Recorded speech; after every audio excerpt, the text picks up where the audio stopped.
All right, I got my 49 pages already. 40. Oh, 49? And the book, we're going to start with page 1. Actually, I thought about the prefix first, but then I decided we'd start with page 1. So, I'm just teasing you. We're ready. I'd be really lost if we were doing all that. So, if we're ready, then my name is Carol, and I've come here before. I know a lot of your faces and everything. I love coming here. You're all so nice people and very, very polite and nice, and you're very caring and giving. And it always makes me feel to come here, feel good to come here. And I'm from Winchester Avenue Christian Church, and me and a couple of the other ladies and a few men take our turns to come here. And it's not a chore, it's a pleasure. And tonight, I'm not a preacher or anything like that. I'm just an ordinary person sitting in the living room watching TV. So, I might mess up or whatever, but I'm just trying to deliver you a message. So here we go. Now, years ago, there was a young minister, and he was just starting out. He wasn't completely ordained yet. And he was assigned to a small town in Texas. Well, there he was going to be the pastor for a small church just for the summer and see how he liked it and everything like that. His father was actually a pastor, and he always questioned himself, do I want to be a pastor just because my dad was and I feel like I need to fall into his footsteps? And he didn't know. So this summer was going to be a good lesson for him.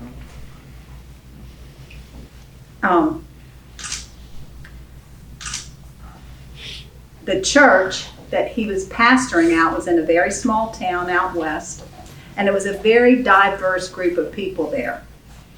They were both young and old. They had families. Some of them were widowers. Some of them were alone. Well, one such person was Miss Nancy Rolfe, and she was there to every prayer meeting, to every church service. She was just one of the regulars, and he really got attached to her because she was so genuine.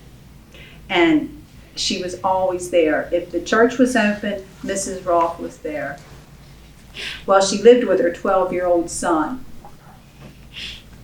And I'm having a little trouble seeing my paper. She lived with her 12-year-old son, and he was spending the summer herding sheep. Now, I've never done that, but I bet you it's a pretty hard, hot job, herding sheep. And he was doing that to earn money for school clothes for the next school year. And he worked every single day doing that. And there was no father or husband at the home. And as a matter of fact, he hadn't been in the picture for several years. Well, Mrs. Rolfe, she worked every single day. She worked at a laundry, and she worked for very little pay. And in those days, you got a little bit of pay. But it's comparable to today. Today, you get a whole lot more pay, but it costs you a whole lot more for a loaf of bread. So I always kind of think it evens out. But at any rate, she made very little pay, and she got no help from her community. There wasn't any type of thing like that in her community.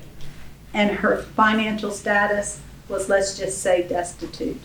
But she got up every day. She did what she needed to do. She took care of her son, and her son was a worker. Well, as summers often go, it comes to a close. And in no time did Pastor Dave's duty as the pastor, while his pastoral experience was short-lived, he thought he learned a lot about himself. He had questioned his motives about becoming a minister. He always had been close to God, and his home life growing up always was God-centered. He had no experience, however, in the real sense of leading a congregation and having so many people depending on him for support. He had no sense of doing this, and this was his first chance at actually being live with the real people and seeing if he could actually do it. He wanted to do it.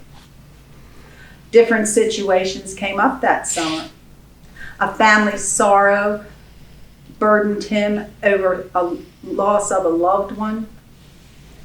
He felt a family sorrow, and he needed our Lord's guidance to be able to give them comfort. It took him a good while to open himself up and actually be able to do all that. He prayed deeply for strength and got through the family sorrow with them.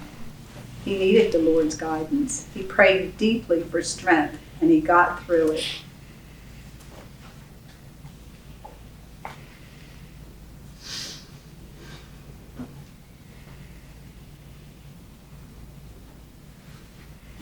He also was very helpful in a child running away, in the search for the child and all the sorrow and everything, but the child returned home unharmed and his family was closer. Yes, he would be leaving Texas and going back to Philadelphia where he lived, knowing that his heart was all in to do the job of our Lord, and that our Lord had planned for him.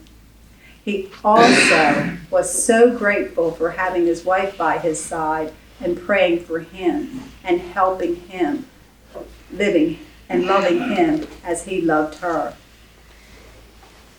Well, the church planned a surprise party for him as a farewell party for him and his wife when the summer came to an end. And they were showering them with gifts and baked goods and food and all that kind of stuff. And he was very happy about it. Well, Pastor Dave noticed soon after the party started that Mrs. Rolfe wasn't there. She was missing all the festivities, and she was really his favorite person. Not that you really have favorites, but you do have favorites. You know, the next morning she was missing too from the church service.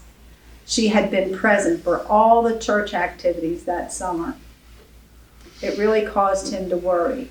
So he made up his mind that he would pay her a visit, and he headed to her house right after church. He thought that they had become friends and was quite certain that her and her son felt the same way. Well, after the church service, he walked to her house, which was a little way to get from the church to there, and he was amazed at all the effort that Mrs. Rolfe made all the time to come to the church. There were no main roads. She didn't drive. She had to walk up dirt hills and through grassy woods and stuff like that to get there. This was a rural part of Texas, but she did it. When he knocked on the door, she called out for him to come in. And when he saw her, he could see she was definitely ill. She immediately apologized for missing church and thanked him for coming so she could say goodbye, and how much he meant to her. "You are a good minister," she told him. "You see people's hearts." She asked her to pray for her son and that she may have good health to be able to raise him. You know, they shared precious moments that they had shared this summer. Together they prayed and they sealed their friendship. You know, she told him she had a gift for him if he would promise to take it. Well, not being able to refuse her, he said, "Yes, I'll take it." Well, she told him that it was on the top ledge of the top shelf in the kitchen. Well, he hesitated, but when he went into the kitchen, he didn't see anything there. So to be sure, he reached up and he ran his hand over the shelf, and there it was. It was a quarter. One shiny quarter. He brought it back to her and said he couldn't take that. Well, she reminded him of his promise, and amid protest, he went ahead and took it. You know what? Today he still has that quarter. Some 20 years later, he still has that quarter. He keeps it on the top shelf in his kitchen, and he can't recall how many times he has brought it down and carried it in his pocket when he was going through a hard decision, or a passing of one of his church members. And whenever he needed guidance or strength, he had that quarter from Mrs. Roth in his pocket. You know, he has never seen her again, but he can see her face. She was a pretty woman with sadness in her eyes, but so much love in her heart, generosity in her soul. You know, while she went through a bitter divorce and being close to poverty, she blamed no one. She cherished her son and was teaching him to be just like her. She kept the Lord in the forefront of his life too. She gave Pastor Dave her last coin because she was saving it so it could be used for good. Pastor Dave could use it for God's work, bringing Christians home, spreading our Lord's love when she would have done something worthy too. You know, more than 50 years, he has not still been able to shake off this godly woman's sacrifice. You know, in the Bible, in Mark chapter 12, verse 41 to 44, it states, "And he sat down opposite the treasury and watched the people putting money into the offering box. Many rich people put large sums, and a poor widow came up and put 2 small copper coins, which make a penny. And he called his disciples to him and said to them, 'Truly I say to you, this poor widow has put in more than all those who are contributing to the offering box. For they all contributed out of their abundance, but she, out of her poverty, has put everything she had, all she had to live on.'" Well, you and I both have a treasury of people in our lives, I'm sure, past people and future people that we haven't even met yet. Women, men, children, all races, religions, nationalities. And we also all have experiences that we could write home about. Some we will keep treasured, and some we will keep to ourselves. Our Lord knows us by name. He knows what we are hiding. I want to read you a little bit of something about Jesus, who knows what we're all about.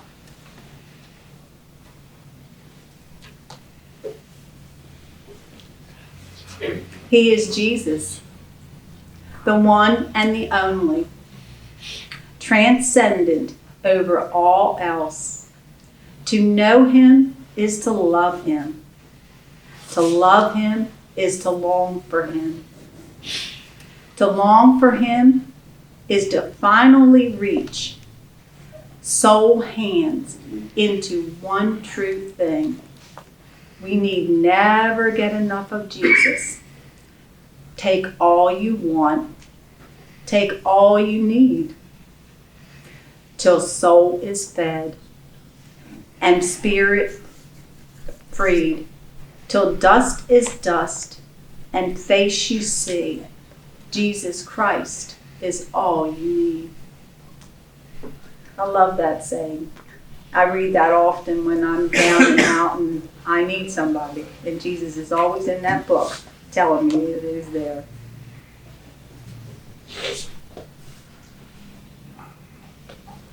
I've got a few sayings for you that you might be able to remember sometime if you have a problem or something like that. And some of them will give you a little chuckle. When the enemy starts knocking on your door you closed a long, long time ago, and there it is again, that thing that you always try to stay away from, you just say, "Jesus, this one's for you." Don't hide your scars. Wear them as proof that God heals. You know what? There isn't enough room in your mind for both worry and faith. So kick the worry out of there and get the faith in. It wants to stretch out. You have to decide which one will be there. When you've done everything you can do, that's when God will step in and do what you can't do. And trust me, He's really there. I've been through a lot of things, but I needed God, and God was there. You know, the Bible never once says, you go figure it out on your own. But over and over it says, trust God. He's already got it figured out. And when we have no place else to go, where do we go? We don't go to us who can do everything. We don't say, oh, I can handle this. We go to God. You know, the devil doesn't know what to do with somebody who just won't give up. You know that devil, he's always lurking around and giving you the easy way out or something like that. Or if you didn't like something that somebody did, the devil will agree with you and just let you put that person down all day long. But, you know, he knows how to work us. But you know what? God's a whole lot smarter than him. You know, God's voice stills you, but Satan's voice rushes you. Do you ever think, like, when the devil's talking to you, he wants you to hurry up and rush and make a decision. God's voice leads you.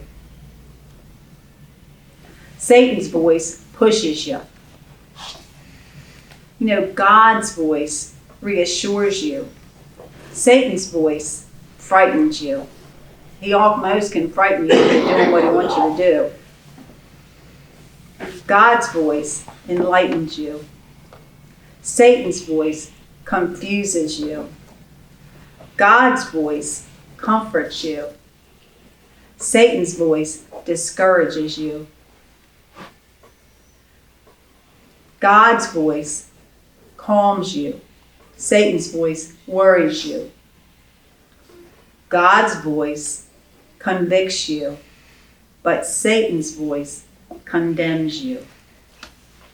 So I'm going to take God's voice, and I hope you all do too. And it's really good to be able to talk to you, and I hope you got something out of it, and thanks for being so kind. And we'll all have a good night.